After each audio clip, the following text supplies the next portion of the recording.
คือกันหลายๆคนหลายๆท่านนี่คันนี้กับแมนฟังเล่าถือว่า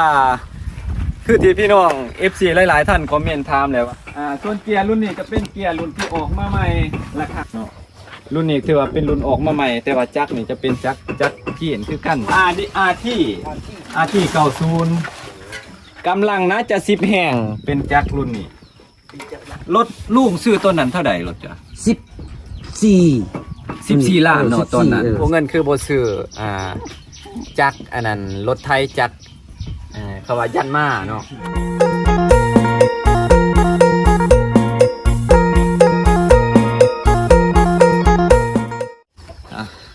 สบายดีพี่น้องมดสุขูสุขคนทางฝั่งลาวทางฝั่งไทยและพี่น้องที่อยู่ทั้งต่างประเทศเนาะที่ติดตามคลิปในช่องบัวเงินเบาลาวและก็ติดตามช่องบัวเงินวิธีไทยบาทเนาะตอนนี้ก็หลายๆคนเนาะหลายๆคนหลายท่านเห็นในคลิปตั้งคำถามเขามาถามบัวเงินเขามาว่าเป็นอย่างทางฝั่งลาวหรือว่าทางสปปลาวพี่น้องชาวบ้านสาวเกษตรกรหรือว่าสาวไห่สาวหน้าสาวหัวสาวสวนว่าเป็นอย่างบ่ค่อยนิยมใส่รถไถนาเดินตามของไทยหรือว่ารถไถนาของไทยบอกว่าจะเป็นเกียร์จักรจังซี่เนาะเห็นหลายท่านคอมเมนต์เข้ามาเนาะมื้อนี้มีโอกาสก็เลยว่าถือโอกาสนี้มาตอบเพราะว่ารถอยู่นี่ก็ค่อนข้างหลายคันพอสมควรเนาะในจุดนี้ก็เลยถือโอกาสนี้มาตอบคำถามพี่ๆน้องๆเบิดสู่คู่สู่คนที่ถามเข้ามาเนาะสาเหตุที่หลักๆสุดก็คือเป็นหยัง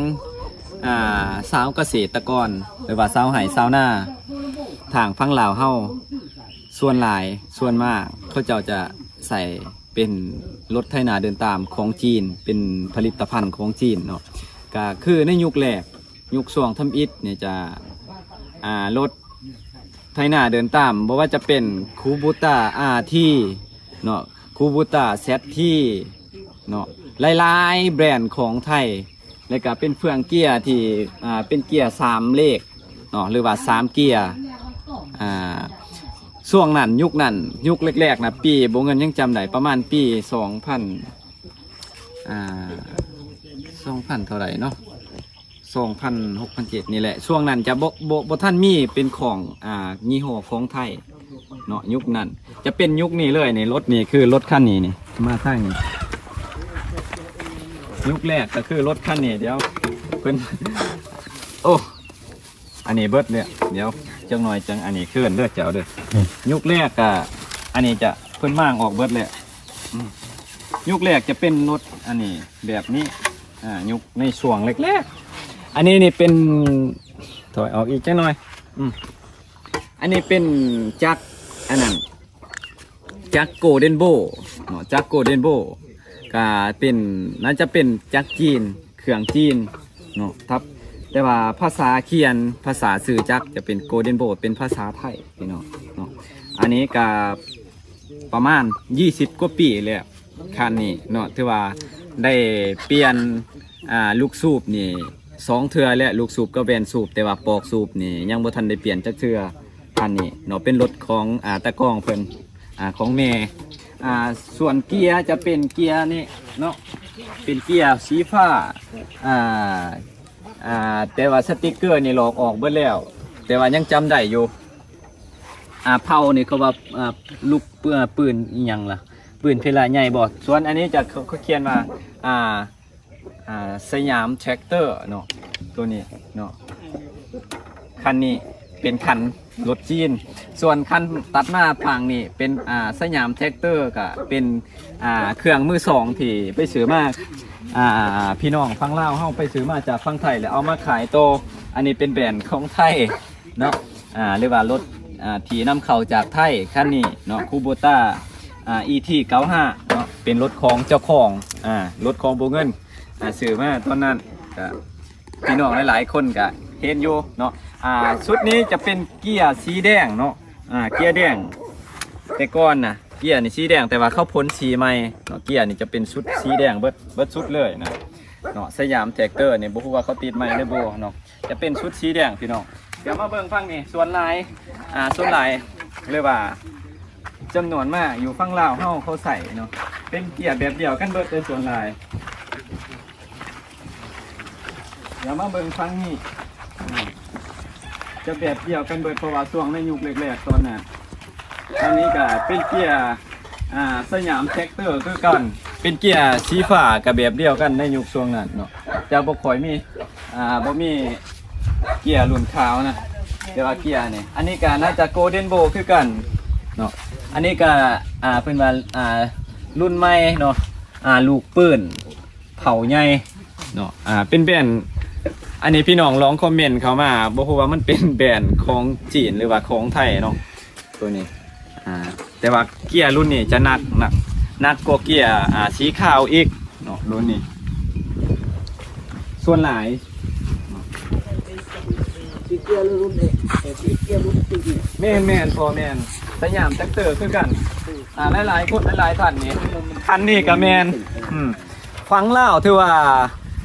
คือที่พี่น้อง FC หลายๆท่านคอมเมนต์ถามเลยว่าเป็นหยังฝั่งลาวคือว่านิยมใส่เป็นเกียร์ต้นเกียร์สยามแท็กเตอร์เพราะว่าในช่วงยุคแรกนะจับเป็นเกียร์3เลขจังสันแนวนั้นมันบ่ทันออกมาอันนี้ก็ออกรุ่นออกมาล่าสุดนี่ก็บ่ฮู้ว่าปีใดเนาะมันออกมากันน่ะเนาะแต่จักก็เป็นจักโกลเด้นโบคือกันส่วนเฟืองเกียร์ก็เป็นสยามแท็กเตอร์เนาะรถแท็กเตอร์เดินตาม S77 เนาะสยามแท็กเตอร์หลายสุดพี่น้องเป็นเกียร์ต้นทางฝั่งลาวเฮาเนาะอยู่หันกะแม่นเบิดส่วนเกียร์รุ่นนี้จะเป็นเกียร์รุ่นที่ออกมาใหม่ราคาจะค่อนข้างแพงแน่สูงกว่าเกียร์สยามแท็กเตอร์เนี่ยนะเนาะรุ่นนี้ถือว่าเป็นรุ่นออกมาใหม่แต่ว่าจักรนี่จะเป็นจักรที่เห็นคือกันจักรนี่ถ้าว่าเป็นจักร RT RD ราคาจะแพงอย่างที่พี่น้องได้เห็นคือล่าสุดว่างเดือนแล้วที่บ่เงินพาญาติพี่น้องไปซื้อเนาะราคาถ้าว่าเป็นถ้าเฟืองเกียร์ตัวนี้เป็นของไทยบ่แม่นของจีนราคามันจะแพงคืออย่างที่เห็นล่าสุดที่บ่เงินพาไปซื้อน่ะรุ่นคูโบต้าเซตที่100ก็ราคา50ปลายล้าน57-58ล้านกีบเนาะพี่น้องถ้าว่ารุ่นนี้ถ้าว่าแพงบ่มันขึ้นกับเครื่องเกียร์ถ้าว่าเกียร์3เลข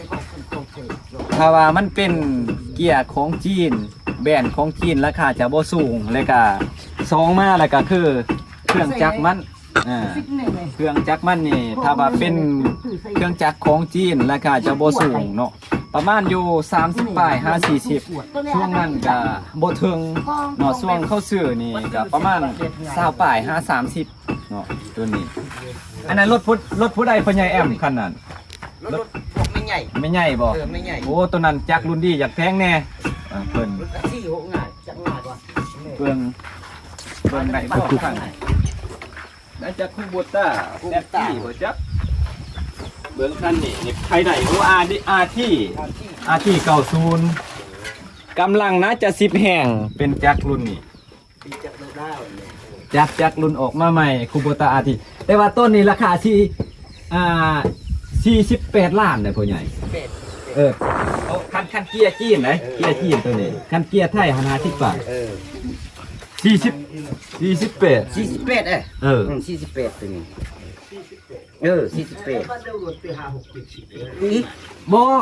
คันเกียร์ตัวนี้ของไทยแหละครับมันมีอีกแนวนึง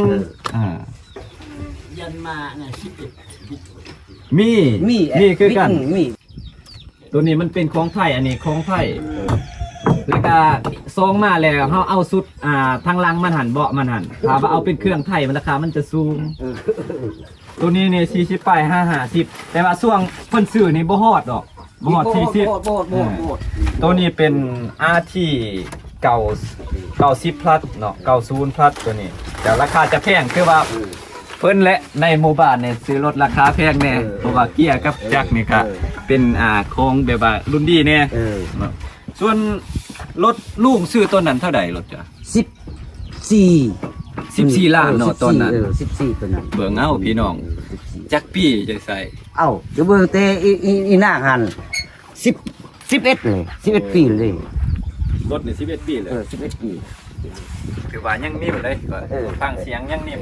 เนาะต้นนี้จักโกเดนโบจักอีหยังโกโน โกโน โอ้จักโกโนเนาะ โกโน จักโกโนตอนนั้น14ล้าน แต่ว่าถ้ามีดเดียวนี่เนี่ยประมาณ30ปลาย37 38เนี่ยบ่ลงเลย บ่ลง แต่ว่าเดี๋ยวนี้ในยุคสมัยนี้เนี่ยหายากแล้วบ่มีแหละเกียร์แนวนี้ บ่มี ลา เลยบ่มี บ่เงินยังอยากได้แต่ว่ามันบ่มีเนาะนี่แหละพี่น้องสาเหตุที่สองก็คือช่วงยุคแรกมันออกมานี่ มันบ่มีเกียร์รุ่นนี้มันมีแต่เกียร์รุ่นเกียร์ต้นหรือว่าเกียร์สยามแท็กเตอร์จังซี่ราคามันจะถึกแน่ช่วงนั้น แต่ว่าถ้าได้เดียวนี้นี่หน่วยโอ้ยได้ใหม่สำเนียถือว่าโอเคเลยคักได้อันนี้ก็เป็นเกียร์ซุปเปอร์สร้างบินตัวนี้ตัวนี้เกียร์ซุปเปอร์สร้างบินถือว่าดีทนเนาะแต่ว่าอันนี้มันบ่มี3เหล็กเนาะ บ่มีเล่นหลานเลยบ่มีเลยมีแต่2ลิตร บัดเห็นรถ2คันรถลุงอันนั้นเด้ สยามกระตือเนี่ย3ลิตรเกี่ยมไม่ได้มาดานเลยมาใหม่ตัวนั้นจักมันสิดีจักบ่ดีตัวบ่จักกัน เนาะตัวนี้14ล้านช่วงนั้นก็โอ้ยถือว่าแพงขนาดได้เนาะช่วงนั้น14ล้านคันนี้นี่ตอนเพิ่นซื้อใหม่ๆนี่ได้บ่สาวป้ายถือว่า30นี่ จังหวะนี้เลย มีรถตู้ปูแต่ว่าคันช่วงนั้นเพราะว่ามันเป็นจักรนี่คันบ่โกดินโบกับซีเมนโกโนคือกันเพราะว่าจักรธรรมดา โกโน โกโน โกโน เป็นจักรธรรมดาเป็นแบรนด์ของจีนถ้าว่าเป็นจักรของไทยราคาจะสูงพี่น้องตัดมาฟังนี่เป็นรถนี่นะจะเป็นรถเชียงเมียงตัวนี้พี่น้องหลายๆท่านเห็นพี่น้องเพิ่นคอมเมนต์มาว่าจักรเป็นยังบ่เงินคือบ่ซื้อจักรอันนั้นรถไทยจักรเขาว่ายันมาเนาะยันมาเพราะว่ายันมาราคามันสูงเลยพี่น้องฟังลาวเฮาเนาะในยุคนั้นก็ถือว่าถ้าผู้ใดได้ใส่จักรยันมาที่นี่ก็ถือว่าโอ้มีเงินเลยก็ราคามันก็ค่อนข้างสูงพี่น้องอันนี้ก็คือขั้นแรกในหมู่บ้านเนาะที่ใส่จักรยันมาที่ F85LM จักรยันมารุ่นนี้บ่เงินก็บ่เคยใส่หรอกเนาะจักรยันมาความแห้งก็บ่ฮู้อยู่เท่าไหร่จักรเก่าบ่ฮู้ว่าเก่าครึ่งหรือว่ามัน10 50แห้งบ่เนาะจักรนี่จักรยันมาแต่ว่าเฟืองเกียร์กับสยามเป็นเกียร์สยามแท็กเตอร์เนาะหลายสุดพี่น้องในหมู่บ้านเฮานี่ถือว่าหลายสุดเกียร์สยามแท็กเตอร์เนาะกับแบบเดียวกันเบิดสยามแท็กเตอร์ S77 เนาะราคาช่วงนั้นกับรถอันนี้ก็สิประมาณ20ปลายๆเนาะ20ปลายๆจะบ่แพงปานใดแต่ว่าถ้าว่าตัดภาพมาที่ปัจจุบันนี่ถ้าว่ามีนี่ก็ถือว่าโอ้ราคานี่ก็ค่อนข้างสูงเนาะราคานี่ก็ระดับ30ปลายล้านเกือบ40เนาะจักนาทีแล้วเฮา1 นาที13 นาที13บ่นี่มาฟังนี่มีในนี่ก็ตามที่พี่น้องได้เห็นนี่ใส่เกียร์สยามนี่เบิ่งนับ1 2 3 4 5ขั้นเลยในเพื่อนเพิ่นนี่มาฝากอันนี้ก็คือเป็นรถที่บ่เงินทายมื้อนี้เป็นรถพี่น้องชาวบ้านที่เพื่อนไก่เคียงหน้าติดกั้นหน้าโมกันที่เพิ่นบ่ได้อยู่ไห้อยู่หน้าก็เลยว่าเอารถมาฝากไว้อยู่เพื่อนป้าเพิ่นแล้วก็อยู่เพื่อนเพิ่นนี้เพราะว่าส่วนหลายพี่น้องชาวไร่ชาวนาเฮาส่วนหลายจะอยู่อาศัยอยู่บ้านอยู่ในเขตชุมชนเฮานอกจากว่าฮอดฤดูกาลเฮาปักดำแล้วจังว่าเอารถเฮาไปไว้ตามไร่ตามหน้าตามเถียงนาเพราะว่าบ่ค่อยมีคนอยู่เด้เนาะอย่างที่เห็นแหละพี่น้องบริเวณนี้อันนี้รถพ่อใหญ่แอมบ่รถนี่โอ้เจ้าของรถบ่นี่ รถเพิ่นอันนี้รถอันนี้คือเจ้าของเหือนเพิ่นน้องชายเพิ่นลูกก่อนคอยถามเนี่ยถามเจ้านำเนี่ยนี่เจ้ารถเจ้านี่จะใส่เกียร์นี่หนักบ่เวลาไทยบ่หนักบ่โอ้ถือว่าจะไทยเป็นเนาะบางคนน่ะส่วนหลายเกียร์แบบนี้มันจะหนักเลยเวลาเฮากำเลี้ยวปั๊บมันวุบบ่เลยบ่เป็นแนวนั้นบ่เบ้าเนาะโอ้เจ้าเริ่มไทยนามาจากปีเลยเป็นครับ2 ปี 2 ปีแหละ2กับปีนี่บ่หรือว่า3กับปีนี่ 3 ปีนี่ เดี๋ยวหาเมียเพิ่มมาสวยดำหน้าเด้อ โอ้พี่น้องบางคนแบบว่าบ่เคยขับบ่ชินนี่มันหนักเลยมันปวดกรามแขนปวดอันนี้ได้อันนี้แต่ว่าเจ้าอยากแบบว่าดิ้นมันขึ้นกับดิ้นเนี่ยเนาะดิ้นหน้าเจ้ามันขับมันอ่อนดีไถง่ายเนาะดินทรายเนี่ยก็หน้าน้องเพิ่นแบบว่ามันอยากไถง่ายแต่ว่ามันเจอดินต้มดินเหนียวนี่มันอยากยากแน่น้อยนึงว่าบ่ มันหนัก มันหนักมันหนักเหมือนมันอันนี้เขายกขึ้นนี่ใส่กำลังลายเอาขอบใจเด้อเบิ่งรถไอ้เนี่ยอันนี้แหละพี่น้องส่วนหลายสุดก็คือที่ทุกคนสงสัยเนาะบ่ว่าจะเป็นพี่น้องทั้งสปปลาวเฮาทางฝั่งไทยและพี่น้องที่อยู่ทางต่างประเทศอื่นๆที่ติดตามที่คอมเมนต์เข้ามาว่าเป็นหยังสปปลาวคือนิยมใส่เป็นเกียร์ต้นเรียกว่าเกียร์รุ่นเก่าคือบ่ใส่เกียร์รุ่นใหม่แน่แบบฟังไทยเขาใส่เดี๋ยวนี้เขาทันสมัยใส่เกียร์3เลขบ่หรือว่าคนบ้านเฮาคือเอิ้นว่า3เลขเนาะแต่ว่าฟังเพิ่นก็บ่ฮู้ว่าสิอีหยังล่ะเพิ่นสิว่าเกียร์รถ3เกียร์แน่นี่บ่บ่เงินก็บ่แน่ใจคือกันเนาะส่วนหลายพี่น้องหลายสุดๆแล้วสุดแล้วมันคือตอนแรกตอนที่พี่น้องเศร้าหน้าไปซื้อมาใส่เนี่ยมันบ่ท่านมีรถแบบคูบูตาอาทีตอนนั้นมันบ่ท่านออกมามีแต่โกเดนโบโกโน่เนาะฝั่งลาวห้องส่วนหลายตอนนั้นยกมาเดียวนี่มีกระทิงดอกกระทิงดำมีหยังต่างๆลายแต่ว่าเกียร์เดียวนี่จะบ่มีให้เห็นแล้วมีแต่เกียร์รุ่นเกียร์แนวนั้นเกียร์ NC แนวนั้นเนาะช่วงนี้ปัจจุบันนี่เนาะหลายสุดช่วงนั้นราคามันจะถูกแต่ว่าเดียวนี้ประมาณ30 ปลายล้านกันว่าเขามีเขาขายขนาดรถมือ2ที่บ่เงินซื้อยัง20 ปลายแล้วพี่น้องเนาะเอาเดี๋ยวเฮามาเมียนรถเฮาบัดนี้มาเมียนรถเฮาบ่จักมื้อใดสิได้ไถนาหลายสุดเลยพี่น้องบ้านเฮาใส่แต่เป็นเครื่องรุ่นเก่าเพราะว่ามันสิขายออกมันก็เสียได้เนี่ยเฮาสิไปซื้อใหม่ราคารถมันก็แพงอันสูงมื้อนี่มันบ่คือเก่าคือก่อนทุกอย่างที่เฮาใส่เฮาซื้อนี่คือว่าแพงขนาดนี้บ่เงินนี่ของเก่าๆนี่ก็ยังแพงอันนี้เจ้าอัดเจ้าเอาอยู่ใส่เกินถือหายเลยบ่บางยานี่ถือกระโทษหายใส่เลยนี่ เขียดไอ้จอกพ่อแค่เอาบ่นั้นบ่แม่นเข้าเกียร์ไว้บ่โดไอ้ออกปะออกแน่แหละแดดกะยามืออื่นอายสิมาอีกสิเอาแนวมาปกไว้อยู่เฮือนป้าตากแดด เอาไปตามว่าบ่แดดบ่แดดจังใดมันก็แดดน้องเอ้ยเนาะเล่นนะบทเจปะไว้หันก่อนเดี๋ยวสิเมียนรถเม็ดเฒ่าเจ้าก่อนโอ้น้ำบ่าวจะเฮ็ดคักหลายแล้วบ่มีสอบเนาะคักแดดกะแดดปะอยู่นี่แหละเอาพี่น้องเลยไปชิประมาณนี้เลยฝั่งลาวเฮาคือว่าเจ้ามาอยู่ฝั่งนี้พี่น้องสิปิดคลิปเนาะเอาแจ้งอยู่บ่กล้องอย่างที่ทุกคนได้เห็นในคลิปและได้ฟังในคลิปพี่น้องก็คือหนึ่งแหละก็คือช่วงยุคแรกๆมันออกมา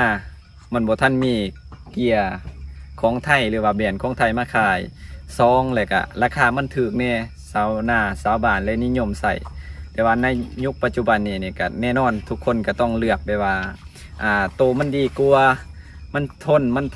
ใช้งานได้ด้นเนาะแต่ว่าราคามันอยากแพงแต่ว่าก็ส่วนน้อยมีคนสิซื้อเพราะว่าราคามันแพงแล้วก็เงินกับคือที่เห็นแหละชาวบ้านฝั่งเฮาชาวนาบ้านเฮาจะบ่ค่อยมีเงินมีคำหลายหลวงปานใดเพราะได้ว่าซื้อตกยามหน้าแล้วก็ใส่ไถนาไถนาแล้วก็กับมีแต่บ่มีแนวใส่เนาะเพราะว่าอยู่บ้านเฮาก็บ่ค่อยได้เฮ็ดสวนมันสำปะหลอกสำปะหลังเพราะว่าบ่ค่อยมีดินดอนต้นหญ้าคือกับทั้งเขตอื่นพี่น้องเอ้ยเนาะโดยพี่น้องขอบคุณขอบใจที่เขามาเบิ่งมาชมแล้วก็คอมเมนต์เข้ามาเนาะท่านใดมีคำคิดเห็นแนวใดก็คอมเมนต์ได้ในคลิปนี้เดี๋ยวผมก็จะตอบFC ทุกท่านที่คอมเมนต์เข้ามาเนาะพี่น้องขอขอบใจ